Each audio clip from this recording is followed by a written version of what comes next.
Hello guys.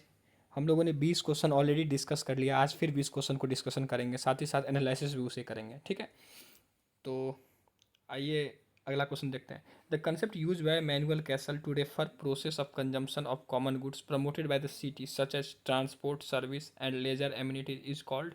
देखिए, ये manual castle ने एक कंसेप्ट का जो यूज़ किया था नेटवर्क सोसाइटी का। ठीक है, नेटवर्क सोसाइटी में उन्होंने जो मॉडर्न सोसाइटी है उसके बारे में मैं मेनली चर्चा किया था। हालांकि मैनुअल कैसल ये नहीं बोलते हैं कि जो ओल्ड सोसाइटी है, ट्रेडिशनल सोसाइटी, वहाँ पे नेटवर्क नहीं था। आज का नेटवर्क काफ़ी मॉडिफाई हो गया है इंटरनेट की वजह से, वाईफाई की वजह से, सोशल मीडिया की वजह से। ये कहना था मैनुअल कैसल का।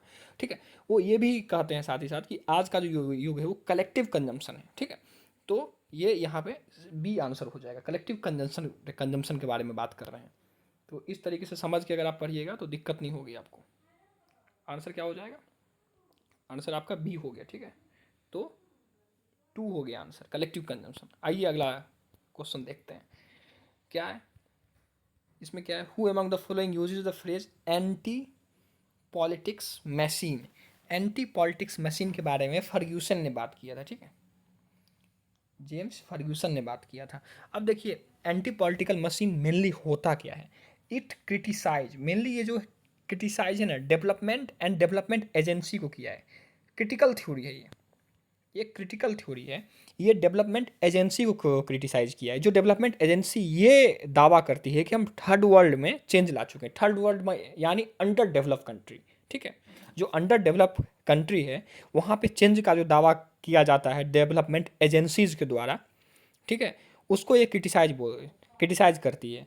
ये थ्योरी बोल रही है, एंटी पॉलिटिक्स मशीन जो है थ्योरी, ये जो बोल रहा है कि कोई भी सी चेंज नहीं आया है और इकोनॉमिक स्टेबिलिटी नहीं आई है थर्ड वर्ल्ड में आज भी, चाहे कितना भी दावा कर ले एजेंसी। ठीक है, यही था जेम्स फर्ग्यूसन का थ्योरी। अगला क्वेश्चन देखते हैं। अगला क्वेश्चन है which census introduce the category of person with physical infirmity the blind the deaf and the dumb. देखिए, ये बोलता है कि सेंसस जो है कब डीफ डम्ब इस सब के बारे में डेटा कलेक्ट करना शुरू कर दिया। ये 1881 होगा। देखिए, फर्स्ट सेंसस जो आया था ना, ये 1882 में आया था। ये मायो के द्वारा लाया गया था, लॉर्ड मायो। ठीक है, लेकिन रेगुलर सेंसस 1881 से होना शुरू हुआ। रेगुलर सेंसस पूछे पहला कब हुआ था, तो 1881 से हुआ था। ये रिपन के टाइम में आया हुआ था। ठीक है, लॉर्ड रिपन 1881 इसी टाइम में ये हुआ था। यानी पूछे कि इस टाइम में गवर्नर जनरल कौन थे, तो लॉर्ड रिपन थे। ओके, अगला क्वेश्चन देखते हैं। Which of the following society is a mass society. अब देखिए, मास सोसाइटी मेनली अगर आपको पूछे तो उस टाइम में कंफ्यूज नहीं होना, न्यू सोसाइटी को ही मास सोसाइटी कहेंगे। ठीक है, न्यू सोसाइटी जो है वही मास सोसाइटी है। अब देखिए, ट्राइबल सोसाइटी न्यू सोसाइटी नहीं है, प्रेजेंट सोसाइटी नहीं होगा, फ्यूडल सोसाइटी नहीं होगा, तो जाहिर सी बात है आपके पास आंसर क्या बच गया? Industrial society. इस हिसाब से अगर आप देखेंगे क्वेश्चन को तो बहुत ईजी हो जाएंगे एग्जाम के टाइम में, यूँ ही आपको आ जाएगा नंबर। ठीक है, आइए अगला क्वेश्चन देखते हैं। There are four important bases of social cultural identity in India: religion, caste, tribe and language. Who said it? ये टीके ओमैन का कहना है। टीके ओमैन जेएनयू के प्रोफेसर हैं। ठीक है, अब देखिए, टीके ओमैन ने और भी बहुत सारे काम किए। मेनली अगर आप देखें ना तो इनका एक बुक है डॉक्टर एंड नर्स, बहुत ही फेमस है। डॉक्टर एंड नर्स, इनके काम करने के तरीके पे उन्होंने बुक लिखा था डॉक्टर एंड नर्स। एक नर्स जो है सबॉर्डिनेट होता है डॉक्टर का। ठीक है, टीके ओमैन जो है गुजरात हार्मोनिक प्रोजेक्ट के लीडर भी रह चुके हैं, इनका चेयरमैन भी रह चुके हैं। ये 2002 में जो गुजरात में राइट हुआ था उसके बाद जो है दो कम्युनिटी के बीच में हारमोनी करने का जो काम है यही प्रोजेक्ट करता था, गुजरात हारमोनी प्रोजेक्ट। ओके, इतना याद रखिए इनके बारे में। अगला क्वेश्चन है who among the following classify mix type of culture into parochial subject and participant. ठीक है, ये आलमंड एंड भरवा ने किया था। कुछ ज़्यादा करने के लिए है नहीं, याद कर लीजिए आलमंड एंड भरवा, कुछ चीज़ें बस याद कर लेनी चाहिए। अगला है who said traditional India did not have a develop socio culture foundation for the growth of national legal authority and bureaucratic social structure. ये मैक्स वेबर का है। मैक्स वेबर ने थ्री पार्टाइट अथॉरिटी के बारे में चर्चा किया है, थ्री अथॉरिटी के बारे में। ठीक है, जैसे कि ट्रेडिशनल, और क्या किया है? रेशनल। ठीक है, ट्रेडिशनल, रेशनल और करिश्मेटिक।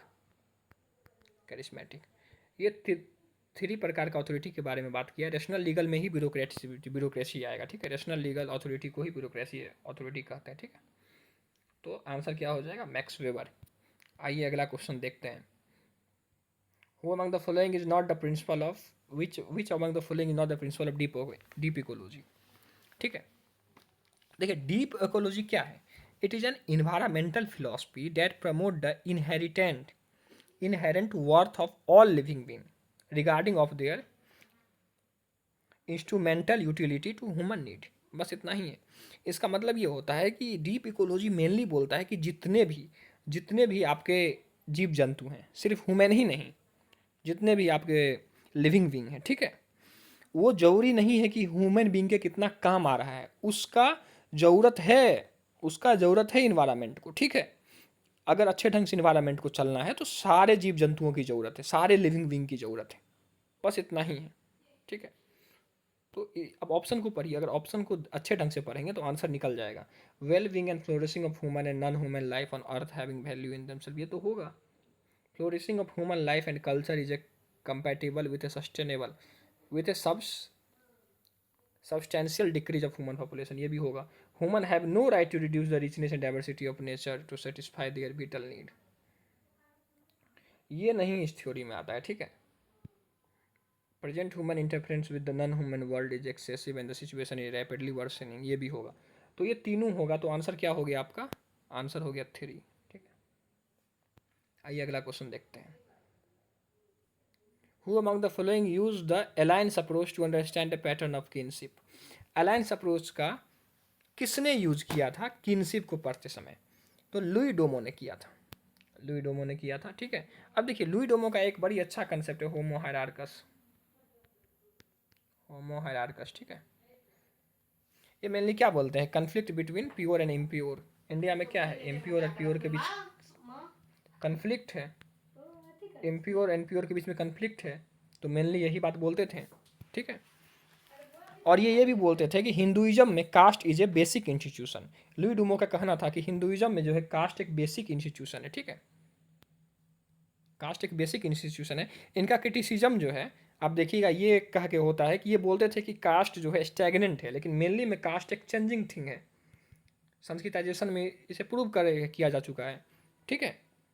तो दीपांकर गुप्ता इनका क्रिटिसिज्म भी करते हैं, बोलते हैं कि कास्ट एक चेंजिंग सब्जेक्ट है, ना कि स्टैग्नेंट सब्जेक्ट है, ओके। तो इसका आंसर क्या हो जाएगा, लुई डोमो हो जाएगा। आइए अगला क्वेश्चन देखते हैं।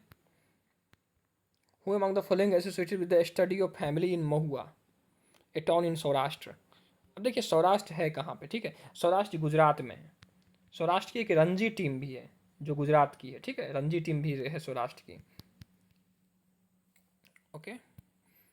इस पे जो स्टडी है ये आईपी देसाई ने किया हुआ था, ठीक है। आइए अगला क्वेश्चन देखते हैं।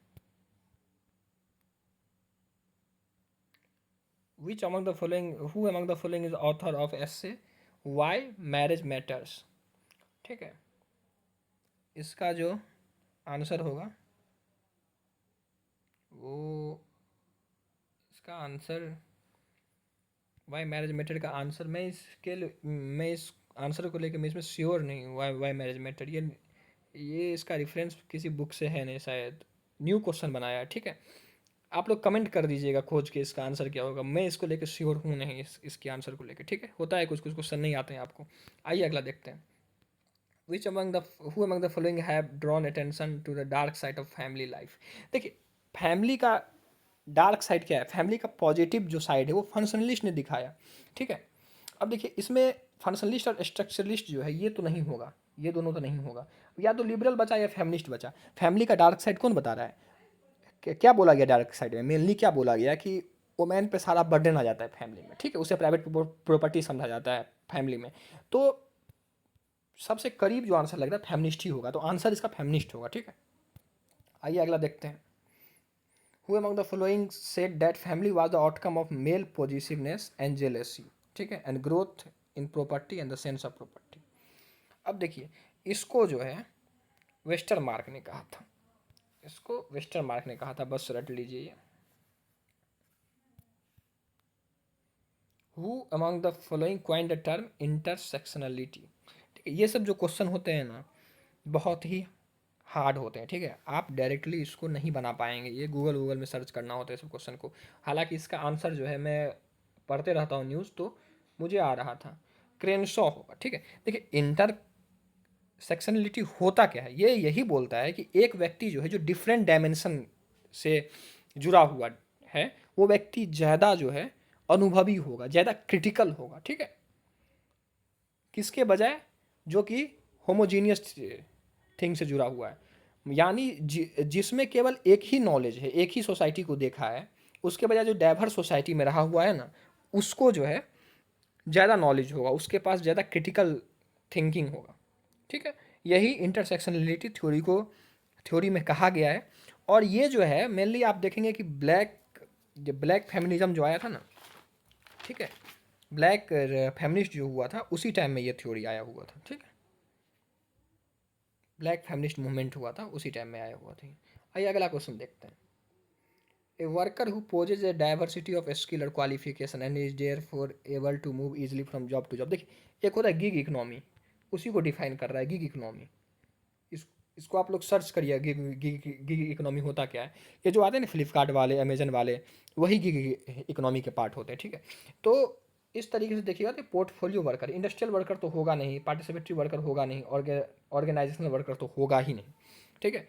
तो पोर्टफोलियो वर्कर की ही इसको डिफाइन कर रहा है। ये जो है यही, ये जो डिफिनीशन है आपके ऊपर में, ये पोर्टफोलियो वर्कर का है, ओके। आइए अगला क्वेश्चन देखते हैं।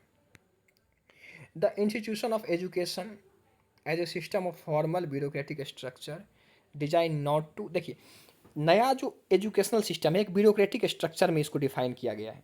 ये इसमें से क्या नहीं होगा, मतलब क्या उसका मेन उद्देश्य नहीं है एजुकेशन सिस्टम का, नया एजुकेशन सिस्टम का, यही पूछ रहा है क्वेश्चन में। सोशलाइज करना तो एकदम होगा, स्टोर नॉलेज एकदम है, generate new system of culture एकदम नहीं है। देखिए ब्यूरोक्रेटिक सिस्टम जो है न्यू कल्चर को नहीं, बल्कि जो सेम कल्चर है उसे ही आगे बढ़ाना चाहता है, ठीक है। तो सीधा से सीधा ये बिल्कुल ही खिलाफ है। स्टेटिफाई तो एकदम है भाई, न्यू कल्चर स्टेटिफाई ही तो करता है, स्टेटिफिकेशन तो सबसे हाई एजुकेशन में ही है, ठीक है। स्पोर्ट्स में स्टेटिफिकेशन बहुत कम है, लेकिन ब्यूरोक्रेटिक सिस्टम ऑफ एजुकेशन में स्टेटिफिकेशन है ही। आई ए से छोटा एस पी है, एस पी से छोटा डी एस पी है, डी एस पी से छोटा क्लर्क है, यही तो स्टेटिफिकेशन है एजुकेशन का, ठीक है। आइए अगला क्वेश्चन देखते हैं। Who coin the term credential society. देखिए क्रेडेंशियल सोसाइटी किसने दिया था, सिंपल सा बात है, ठीक है। तो ये कॉलिन का है, क्रेडेंशियल सोसाइटी जो है ये कॉलिन का है। अगला क्वेश्चन देख लेते हैं। Which among the following is not the three main category of new religious movement. अब देखिए न्यू रिलीजियस मूवमेंट में एफर्मिंग होगा, रिजेक्टिंग होगा और एकोमोडेटिंग होगा, तो ये नहीं होगा, कन्फ्लिक्टिंग नहीं होगा। अब देखिए न्यू रिलीजन जो मूवमेंट उसमें क्या है, कोई भी रिलीजन पहले से था, ठीक है, कोई भी थ्योरी पहले से था, उसको रिजेक्ट किया गया और फिर उसके बाद एकोमोडेट कर दिया गया, तो तीन होगा, affirming, rejecting and accommodating. Conflicting नहीं होगा, तो इसका आंसर क्या हो जाएगा, थ्री हो जाएगा। आइए अगला देखते हैं। टोटामिज्म इज ए बिलीफ इन। देखिए टोटामिज्म जो है ना लेवी स्ट्रॉस ने लाया था, ठीक है, ये लेवी स्ट्रॉस का थ्योरी है totemism, okay. Totemism refer to an institution mostly found among the tribal community. एक ऐसा इंस्टीट्यूशन है जो कि ट्राइबल कम्युनिटी में पाया जाता है, where the member of each of its clan consider themselves as having descendant from a plant और एनिमल और एनी अदर एनिमेट और इनएनिमेट ऑब्जेक्ट। अब देखिए टोटेमिज्म में होता क्या है मेनली कि आदमी अपने आप को जोड़ लेता है किसी भी ऑब्जेक्ट से, ठीक है, किसी भी ऑब्जेक्ट से जोड़ लेता है, जैसे प्लांट हो गया, एनिमल हो गया, और उसका डिसेंडेंट खुद को बता देता है, ठीक है। लेवी स्ट्रॉस का ये थ्योरी है। तो अब ऑप्शन को पढ़िए आप। An image vested with an spirit and mind, image तो नहीं है। D T vested with power and spirit, D T भी नहीं है। Spirit vested with power and P T, ये भी स्पिरिट भी नहीं है। Object vested with power and object, एकदम चार होगा। थोड़ा सा हार्ड था क्योंकि ऑप्शन बहुत हार्ड थे इसके, लेकिन ऑब्जेक्ट होगा, ठीक है, ऑब्जेक्ट। चलिए अगला क्वेश्चन देख लेते हैं। Who among the following use the term unstable family। अब अनस्टेबल फैमिली किसने यूज किया है, ली प्ले ने किया है, ठीक है। अनस्टेबल फैमिली जो है ये ली प्ले ने यूज किया है, ठीक है। आइए अगला क्वेश्चन देखने का कोशिश करते हैं। Who among the following sociologist belong to the Frankfurt school of critical school. देखिए फ्रैंकफर्ट स्कूल क्या है, फ्रैंकफर्ट स्कूल जो मेनली है ये क्रिटिकल स्कूल है, ठीक है। ये एक मार्क्सिस्ट थ्योरिस्ट का स्कूल है। ये 1930 में जाके कहीं ना कहीं इसका उद्भव हुआ था, ओरिजिन हुआ था 1930 के आसपास। देखिए मेनली जो है मैक्स हॉर्खिमर, ठीक है, जो 1973 तक जिंदा रहे हैं, एडोर्नो जो कि 1969 तक जिंदा रहे हैं, और मार्कस जो 1979 तक जिंदा रहे हैं, और बेंजामिन, वाल्टर बेंजामिन जिनका पूरा नाम था, ठीक है। और बाद में आप देखिएगा जो सेकेंड जनरेशन है उसमें हेबरमास भी थे, ठीक है, हेबरमास भी थे सेकेंड जनरेशन में। तो इतने लोग थे। अब इसमें से कौन नहीं है? मार्कस है, हॉर्खिमर है, फ्रोम है, ये तीनों तो है ही। कौन नहीं? एंटनी गिडन, गिडन नहीं है, ठीक है, गिडन नहीं है। ये मेनली न्यू थ्योरिस्ट हैं, ठीक है। तो आपका क्या हो गया? बी, सी और डी है। कौन नहीं है ये पूछा है क्या? कौन है ये पूछ रहा है, तो बी, सी, डी सेकंड आंसर हो गया, ठीक है। आप लोग चैनल को सब्सक्राइब कर दीजिए जिससे मुझे मोटिवेशन मिले। इसी तरीके का हम प्रीवियस ईयर क्वेश्चन लाते ही रहेंगे, ठीक है। हम 20 ईयर का क्वेश्चन बनाएंगे, साथ ही साथ स्टेट वाला भी जो है वो भी हम बनाएंगे, जिससे कि आपको एग्जाम में कोई भी दिक्कत ना हो। प्लीज़ सब्सक्राइब जिससे मुझे मोटिवेशन मिले। Thank you for watching this video.